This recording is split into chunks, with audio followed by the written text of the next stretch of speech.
Hello, welcome to AT&T ThreatTraq for July 14th, 2015. This program provides network security highlights, discussion, and countermeasures for cyber threats. Today we're joined by Jim Clausing online. Welcome, Jim. Hi, good to be here. Matt Kaiser. How's it going, Brian? Welcome, Matt. And John Hogoboom. Yep, I'm here. I'm Brian Rexroad.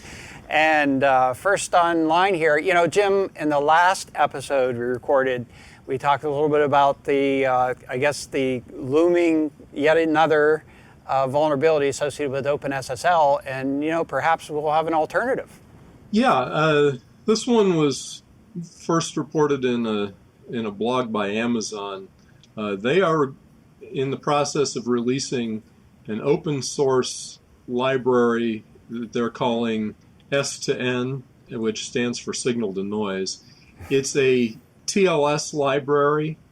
It is fairly small and doesn't do everything that OpenSSL does, but it looks like it could potentially be an alternative to using the OpenSSL libraries for places where you want to implement TLS. Their blog post, when they announced it, they pointed out the OpenSSL itself is about 500,000 lines of code now, where this S2N library will only be about 6,000 lines. Wow. But as I said, it doesn't do everything that OpenSSL does. Basically, there are two different components of OpenSSL. One is their libSSL, which is the part that implements TLS and is used for things to link into web servers and that kind of thing. And the other piece is libcrypto, which is a more general purpose crypto library. S2N doesn't attempt to do any of the libcrypto kinds of stuff. It's only concentrated on doing the TLS stuff. And it doesn't implement SSL as far as I can tell, since basically we've had so many issues that we've been telling people to move off of SSL onto TLS. So my understanding is that S2N will only be implementing TLS. So I think this is a good thing, you know, having an alternative, having another open source implementation. We'll see as it starts rolling out. I have not yet seen the code or tried to see how difficult it would be to implement, you know, to drop in place of OpenSSL in various places. But I think this is a good development, so I'm looking forward to it. Yeah. You know, on a positive note, it appears to be significantly less complex, and that's obviously a good thing. But I guess on a sort of counterpoint, you know, oftentimes in a new implementation like this, when it first comes out, or somebody takes you know, a reference implementation and says, you know, you don't need those 15 lines of code, and they take it out. Well, those 15 lines of code were probably put in there to fix some vulnerability or something that you know, otherwise had gone unnoticed. And so that's, I think this is going to have to go through some I'll say growing pains. Life cycle. And it'll be interesting to see how things come out once it starts to get some scrutiny. I'm sure it's not going to grow to 500,000 lines of code from 6,000, because it is certainly simpler, and that's a good thing from a security standpoint, from a usability standpoint most likely as well. But I suspect it's going to grow from that to get things all straightened out. Oh yeah, and one of the things they do point out in that blog post is one of the ways that they've streamlined things is that they simply did not implement some of the rarely used options and extensions. One of the things with TLS is there are a lot of optional extensions, and so one of the choices that the folks at Amazon made in implementing S2N is the options and extensions that hardly anybody uses, they didn't bother to implement. So it will not be 100% compatible with folks who are expecting some of these optional pieces to be there. But if you're not expecting those, or you're not requiring those, rather, then this should be an interesting alternative to look at. But you're right, there will clearly be some growing pains in this one, just like any other piece of software. Yep. And Amazon in the blog post stated that they've actually gone through a cycle of testing for it already. So it's not like they've, created this thing and are just throwing it over the fence. It sounds like they've both tested it for security flaws, and it sounds like they're committing to further testing in the future, which is a good thing to see. Yep, sounds good. Right, right. They claim that they've already had some external evaluations and pen tests against it before they ever get to the point of releasing it to the public. So yeah. Yep, sounds good.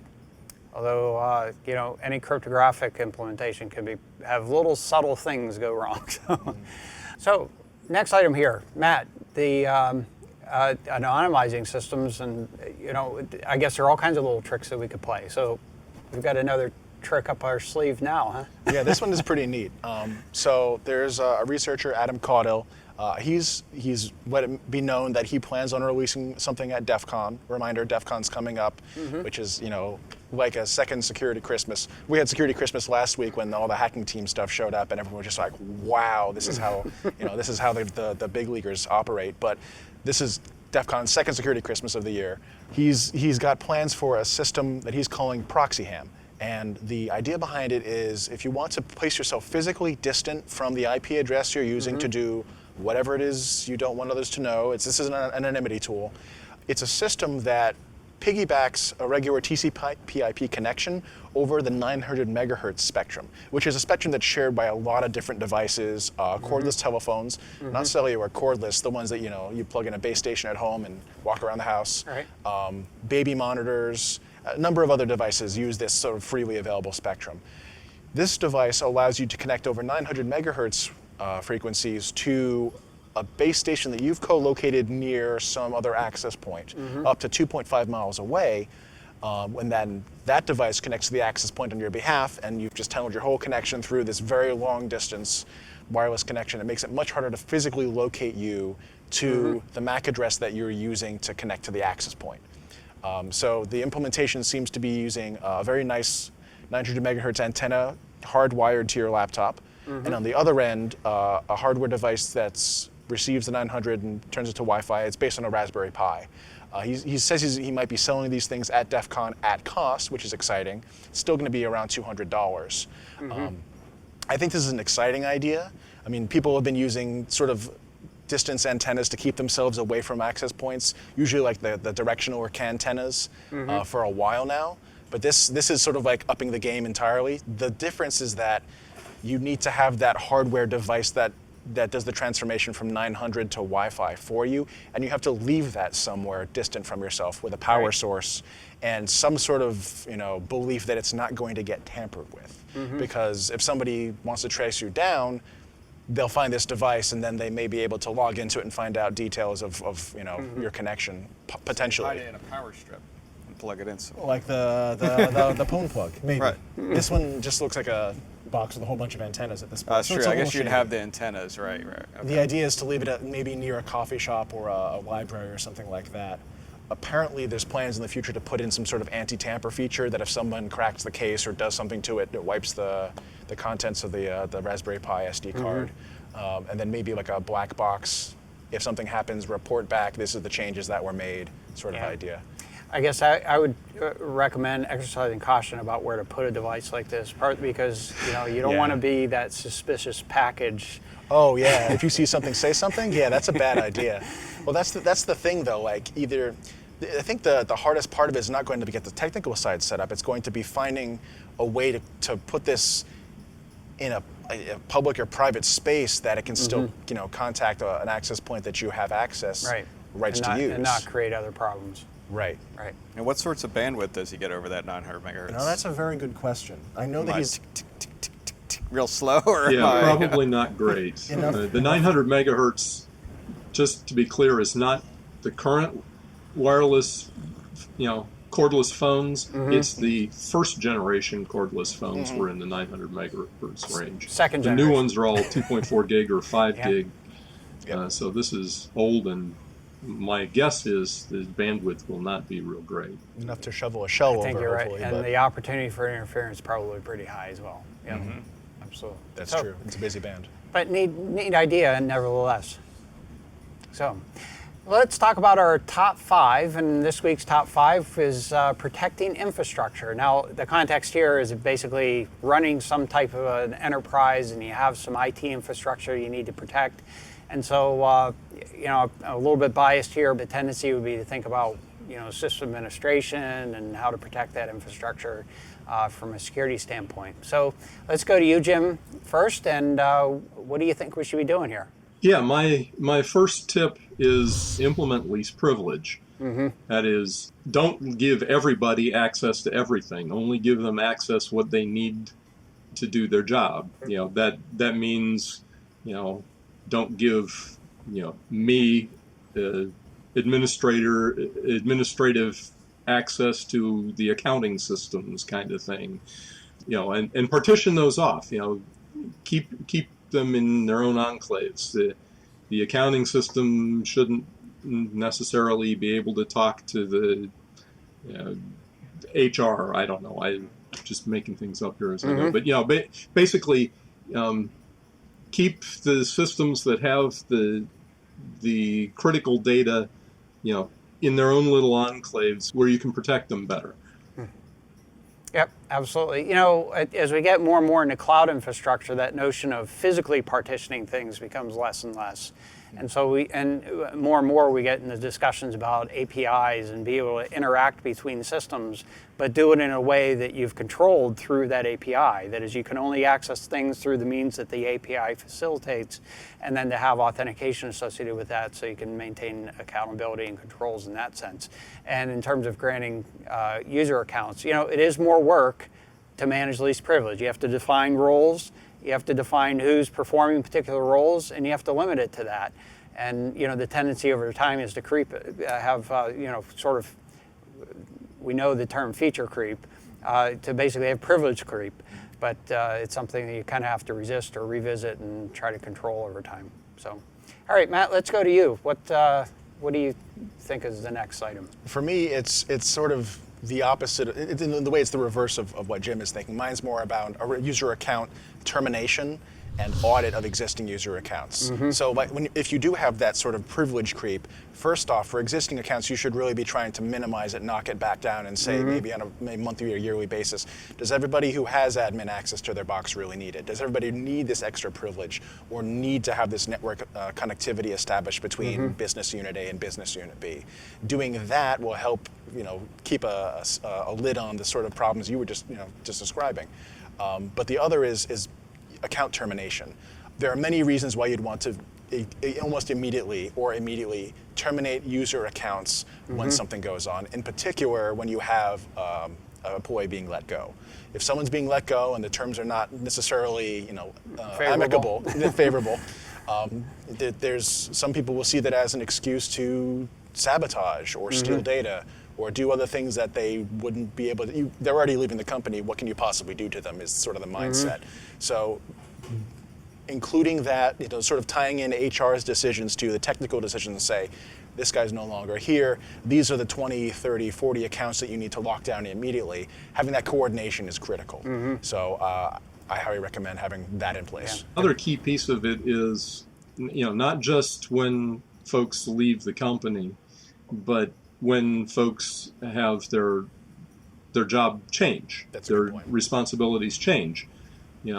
I move from Group A to Group B. Well, now I don't need admin access over on Group A's systems, so those should be shut down. So that's one of the things, your regular audit should be bringing to people's attention, so that, when those job roles change, their old access that they no longer need gets taken away too. So John, what's next on the list? Yeah, so grant privileged access only to trusted employees, and then my little caveat in parentheses is don't trust any of your employees. No, just kidding. No, seriously, employees are a lot more transient than they used to be. Well, that's true. You got hired for a career. That was where you worked, and it's not like that anymore. So I think this is a much more complicated thing than it used to be. It is, because like you said, especially if you're a large organization, you've got people coming and going all the time. It's just better to not grant privileges only to those people who absolutely need them, and then kind of pivoting back to Jim's, only to what they actually need to have privileged access to. So don't give them the keys to the entire kingdom, even if you do trust them. Only grant them access to things that they absolutely need. But do so only in a very restricted way, because there's very few people who really need admin to the entire domain or other such, overreaching types of administrative privileges in your organization. So really consider that carefully, and only with people that probably have been around for a while and you trust, and again, audit what they're doing to make sure they're not doing anything inappropriate. Trust but verify. Right. And then develop that trust. I think that the notion of having somebody come in and then all of a sudden be the administrator of systems is probably not the best thing to do. To work them into that role, develop a trust relationship over time, and then see how that employee is working out would be perhaps a better, if you have the opportunity to do that. Right. Certainly. So, and my third and fourth, I kind of lumped together because I segued right into my fourth, but, it is, verify these people that you've granted privileged access to, that you do some auditing to see what they're doing. You should do that on all of your users, really, to see if anybody's up to things that they shouldn't be doing, and do that on a regular basis. I think that segues right into mine here, which is basically monitor and baseline normal. Because if you don't know what normal is, there's no way you're going to be able to notice what abnormal is. And we all here, I think, have experienced these cases where all of a sudden somebody starts monitoring network and then they're reporting all kinds of attacks. And it's like, no, that's not an attack. That's your normal behavior of your system. And so you have to really be able to recognize what normal is in order to be able to identify an abuse or an attack. And if you don't have those measurements in place, it's just not going to happen. So we've seen situations where someone who should have been baselining probably would have caught on to some activity long before the catastrophic failures that they had. Example, if maybe your processor is running, at 50% when it's usually somewhere down to 20, that's great. We would have caught that. But when it comes to 90 and 100, and your box starts, choking and dying because somebody's using it for Bitcoin mining, you could have caught that a lot earlier. Yeah, or you got someone brute forcing passwords on your SSH server, and they've been doing it for the past 8 months, but you didn't know about it, and then all of a sudden they finally got the password right. You know what I mean? So really watching what people are doing, and then like we said, we see people contact us all the time, say, hey, someone from China is trying to brute force into my machine. Yeah. Well, they've been doing that for the past 6 to 8 months. You just haven't. Today you decided to look. That's absolutely right. Yeah, well, to back up to John's point 4 there about verifying, basically, if anybody is using elevated privileges, that what they're doing with it ought to be logged. I can't count the number of times in previous jobs where I had to deal with a critical outage because of some change that happened outside of the approved change management, and nobody knew who did it. When you're using the elevated privileges, you need to understand that all of that is going to be logged, so that when you do make changes, that can be matched back against approved change requests and that kind of thing.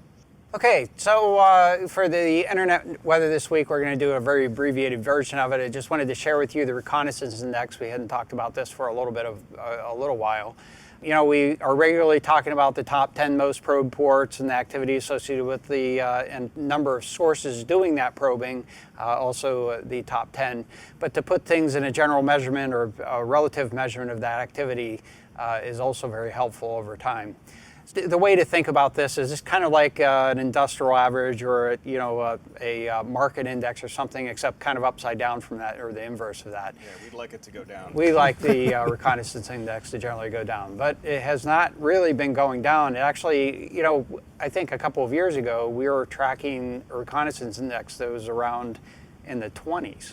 I remember it being in the sub-20s, and then and it has certainly been going up since then. And this is a normalized index, by the way. So the blue band showing the number of sources, basically the contribution relative to the number of sources. Curiously, the number of sources is a smaller contribution than it used to be. When we originally generated this index, the index was basically an even distribution between sources and probes to contribute to that index. So the number of sources, relatively speaking, has gone down.